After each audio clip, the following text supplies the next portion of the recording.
mbokki waa Benteñe ñëpp di commencer ci nuyoo bi chef de village yi bu Kandam ak bu Benteñe di ci teg imaam yi di ci teg notable yi Benteñe ak Kandam di beral nuyoo DG Mamadou Dione may wax ne par ailleurs leader et candidat de la grande coalition futur maire de Diass.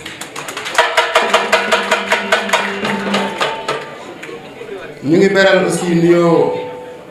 représentant politique yi seetu coalition bi yëpp ñi nga xam ne ñëpp ñoo constitué ñi nga xam ne moom la ñuy wax grande coalition bi. di remercier aussi occasion la sama frère de parti muy monsieur Diémé di représentant Pastef Kandam. Je rappelle qu'avec lui, nous avons obtenu un score honorable lors des présidentielles de 2019. man nag maa ngi tudd Ahmed Ndoye ñu bari fii Benteñe ñu gën ma xam ci turu Pape Ndoye ndaxte sama maam lañ ma tuddee Ahmed Deme te ku wax Ahmed Deme wax politique kon politique du lu may for mais dama ko nàmp mu nekk ci sama deret parce que sama turandoo politicien bu mag la woon. may officialiser fii suñu ànd ak Mamadou Ndione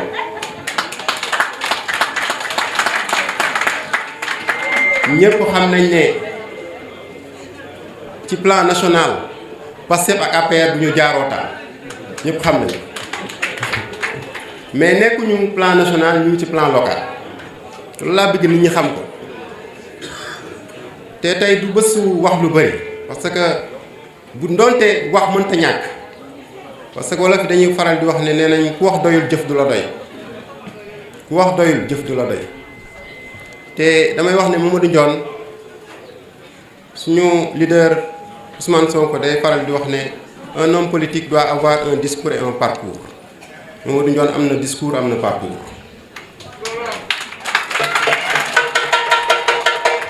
parcours mooy jaar-jaar am na ko bu doy discours mooy wax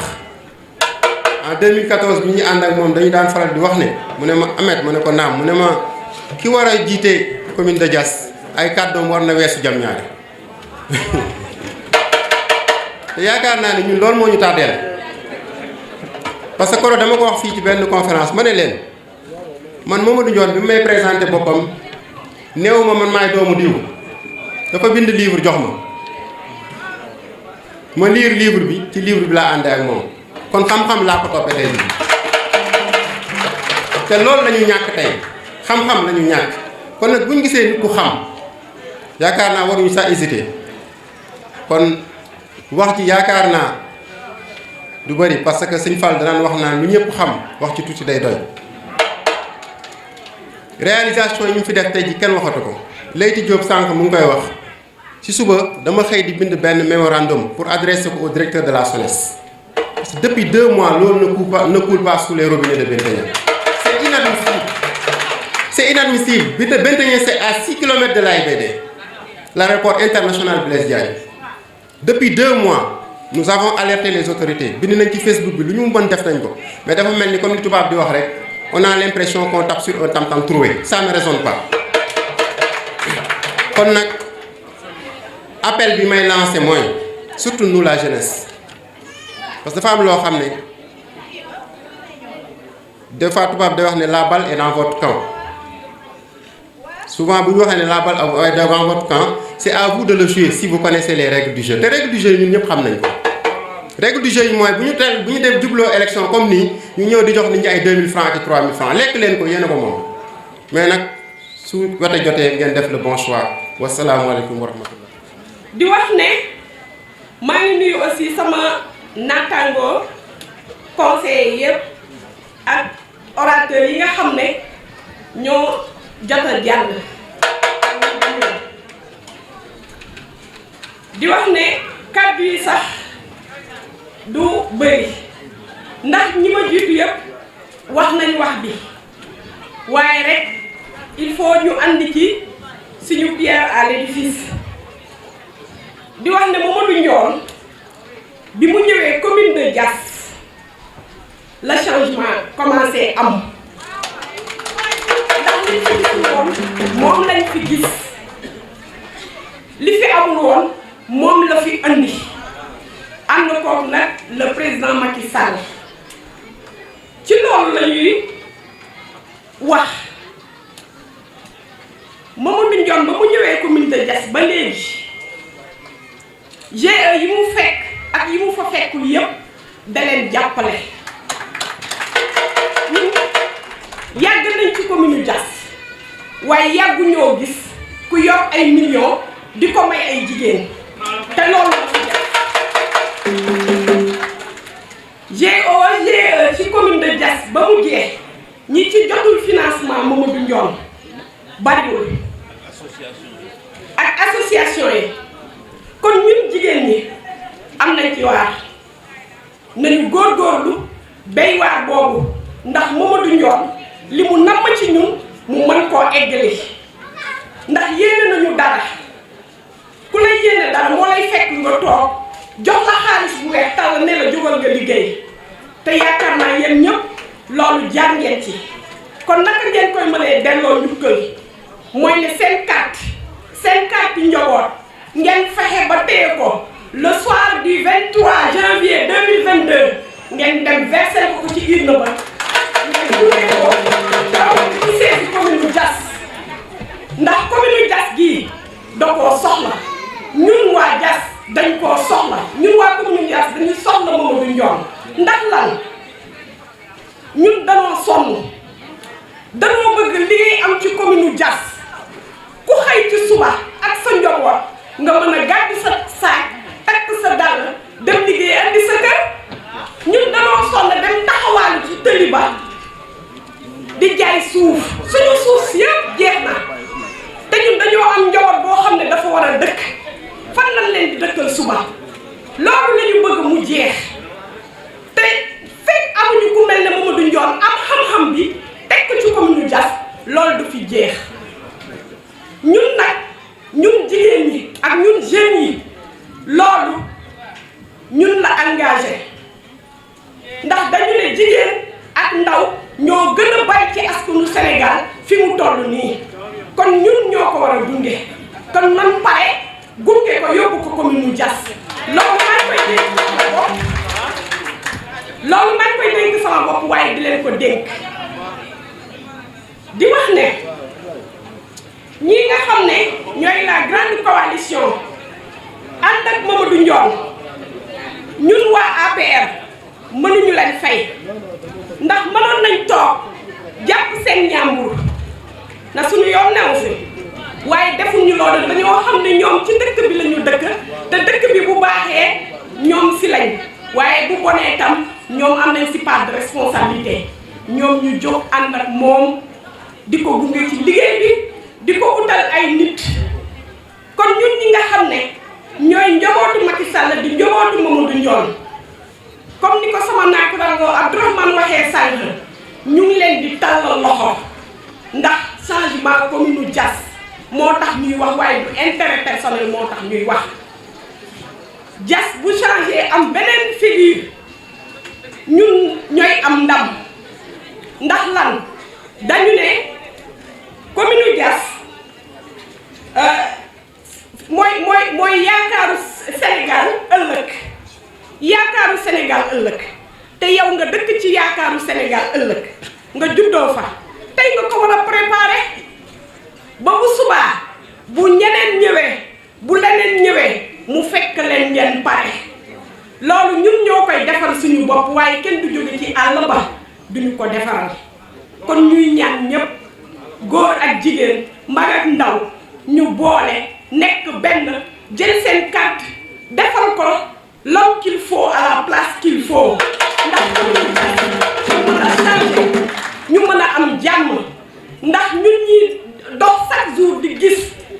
sonn nañu ci li ñuy gis te mënuñu di ko nettali chaque jour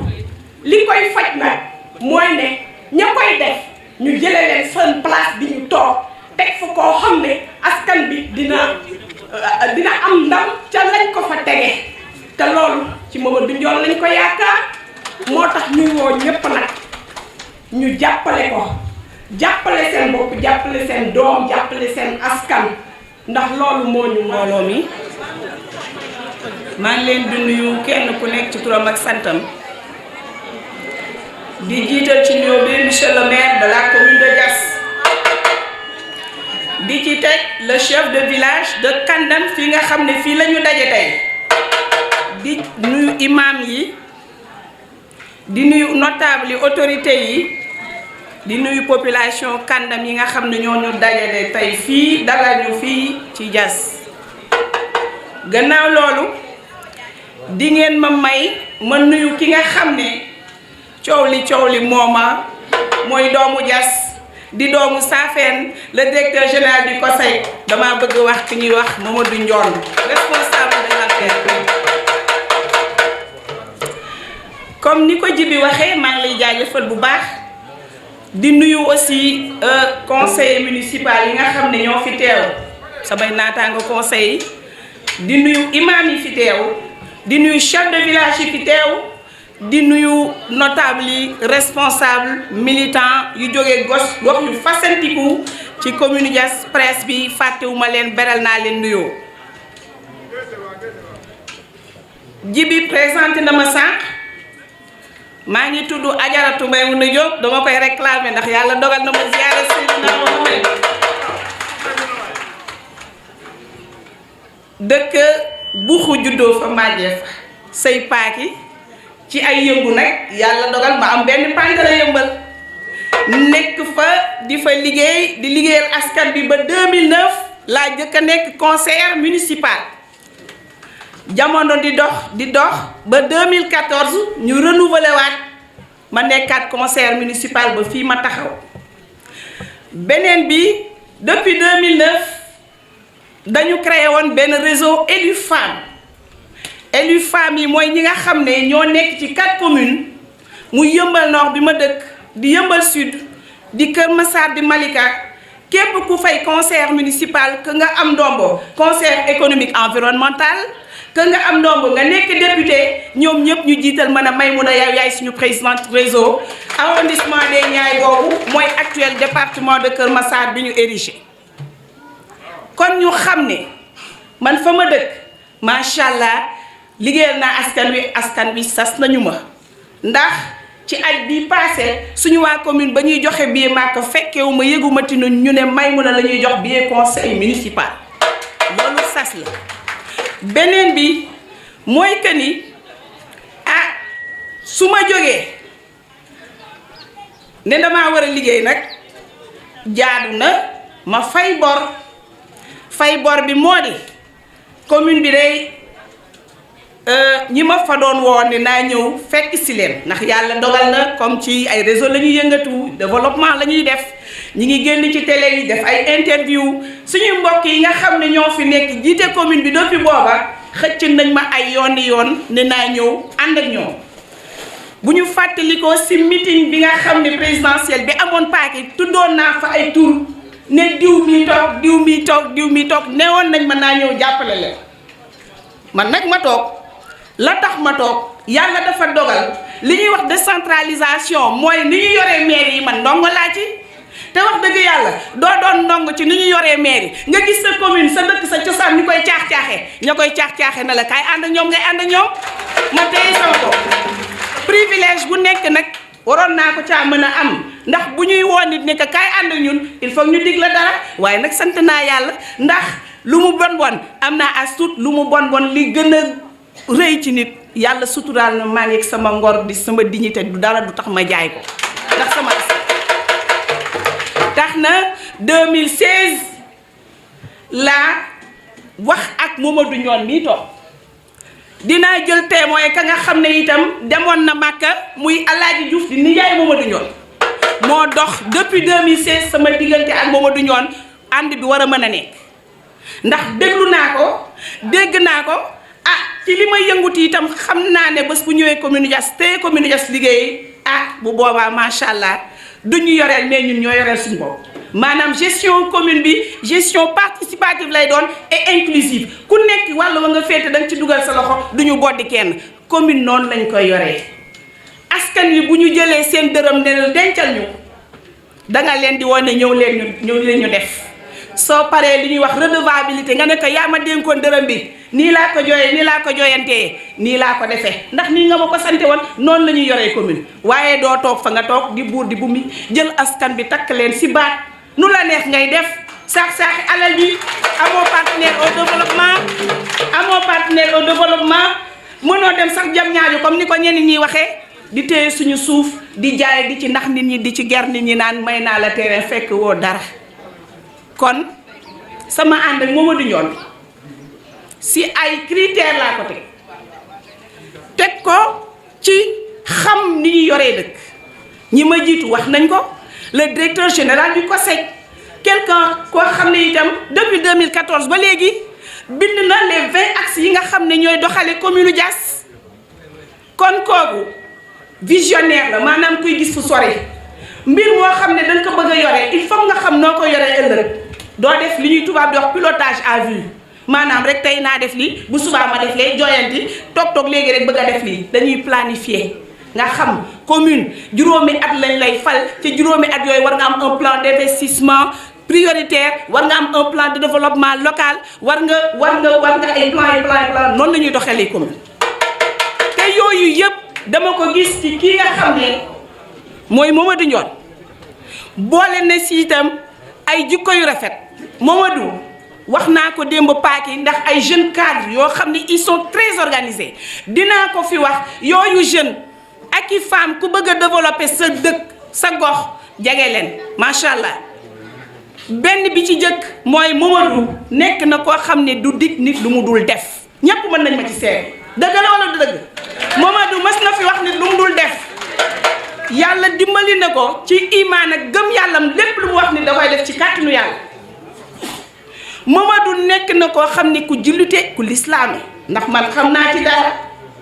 2016 ak léegi fu ñu ànd fu ne booru waxtu julli jotee day arrêté dem julli ji ñëpp xam nañ ko ñëpp seede nañ ko Mamadou xam-xam baa ngi fi Mamadou ñëwul pour am si ci nit ñi Mamadou dafa ñëw pour yokk gis nga xeet bi mu nekkee yokkaam ku ci nekk ku ne foo bokk da ngay ana yokkaam yi ana doomu yokkaam yi dañuy yokk. Déclaration de la coalition autour de la candidature de Mamadou Ndione à la mairie de Diass. Choisissons au soir du 23 janvier 2022 Monsieur Mamadou Ndione comme maire de Diass. Nous, partis politiques et forces sociales portant la candidature de Monsieur Mamadou Ndione à la tête de la mairie de Diass, réaffirmons dans le sillage de la grande mobilisation du 15 novembre 2020, notre volonté de faire bloc et d'élargir la base consensuelle autour du même idéal. Pour rappel, le 15 novembre 2020, lors d'un meeting devant plus de 3000 militants, cette proposition de candidature avait été actée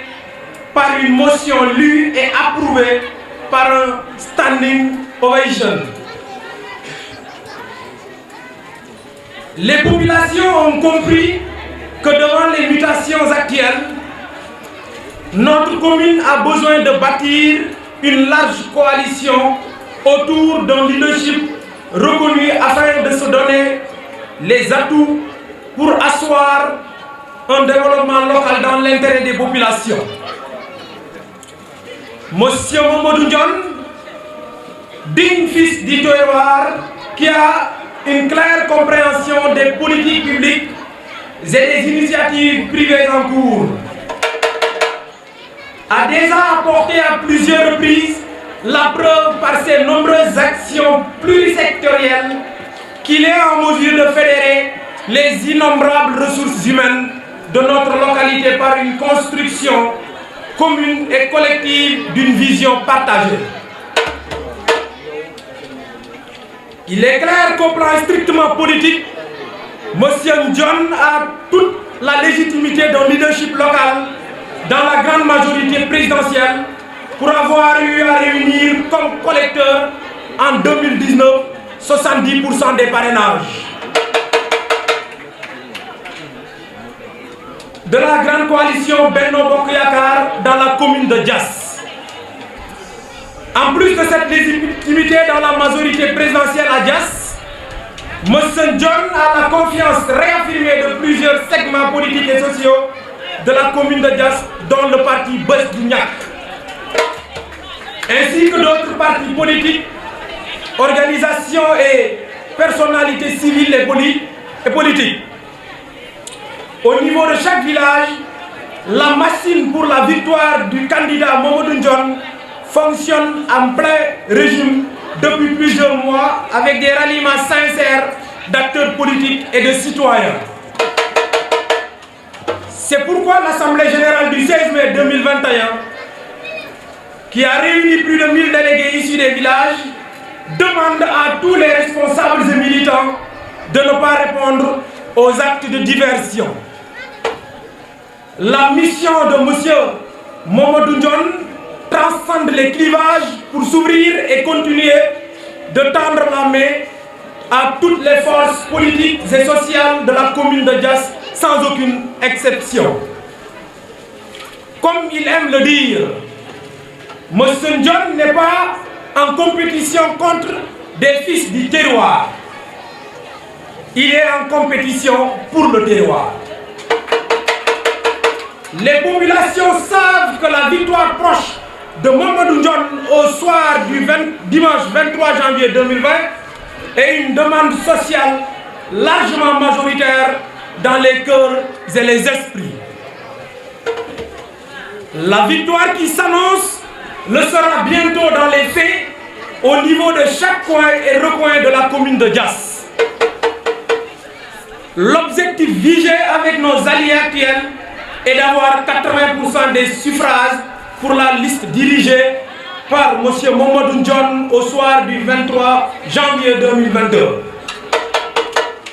Nous atteindrons par la grâce de Dieu cet objectif sur la base de notre coalition qui va continuer à s'ouvrir à tous les acteurs dans l'intérêt des populations de la commune de Diass. Ensemble, s'il plaît à Dieu, dans la paix, dans la vérité et dans la prospérité partagée, nous porterons Mamadou Ndione à la tête de la commune de Diass avec un conseil municipal dynamique. Notre main n'est ni pliée, ni fermée. Elle est tendue à toutes les personnes ainsi qu'aux forces politiques et sociales dans aucune autre exception dans l'intérêt supérieur de notre commune. Dans l'intérêt de notre localité, choisissons ensemble au soir du 23 janvier 2022 M. Mamadou Ndione, maire comme maire de la commune de Diass. Fait à Diass le 16 mai 2021, l'Assemblée générale. Merci. C'est tout.